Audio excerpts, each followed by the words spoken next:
Farg'ona viloyati Dang'ara tumani Guliboy qishlog'ida tabiiy gaz taramog'i zamonaviy talablar asosida to'liq yangilandi. Islom Nishonov lavhasi shu haqda. Kuz-qish mavsumiga tayyorgarlik chora-tadbirlari doirasida Dang'ara tumanidagi Guliboy qishlog'ida tabiiy gaz ta'minoti tizimi tubdan yangilandi. Endilikda aholi uchun gaz barqaror va uzluksiz tarzda yetkazib berilyapti. Avval bu yerda 3 bosqichli tizim mavjud edi.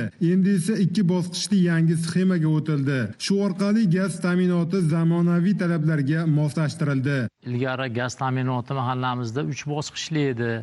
U davrlarda o'sha gribiga yaqin bo'lgan xonadonlarda gaz yaxshi yonardi, chekka joylarga uncha gaz yetib bormas edi. Mana hozirgi kunda 2 bosqichli ta'minotga o'tdik. Bunda gaz bosimlari hamma mahallaning hamma joyida bosimlar birdek bo'lar ekan. Yangi tizimda har bir xonadonga alohida regulyator o'rnatildi. Qishloqning asosiy ulanish nuqtasiga esa zamonaviy qurilma joylashtirildi. Bu orqali ta'minot to'liq nazoratga olinib, gaz oqimi teng taqsimlanmoqda. Hozirgi kunda har bitta xonadonning gaz jihozi, gaz yondirgichlari zamonaviy tejamkor gaz yondirgichlarga o'zgartirildi. Xonadonlar iqtisodiy tomondan ancha moliyaviy tomondan yordam bo'lishi xonadon egalari ham o'zlari amin bo'ldi.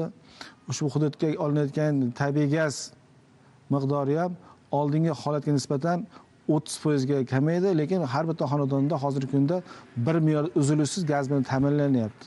Demak, amalga oshirilgan ishlar natijasida tabiiy gaz yetkazib berishdagi yo'qotishlar kamayib, energiya tejalishiga erishilmoqda.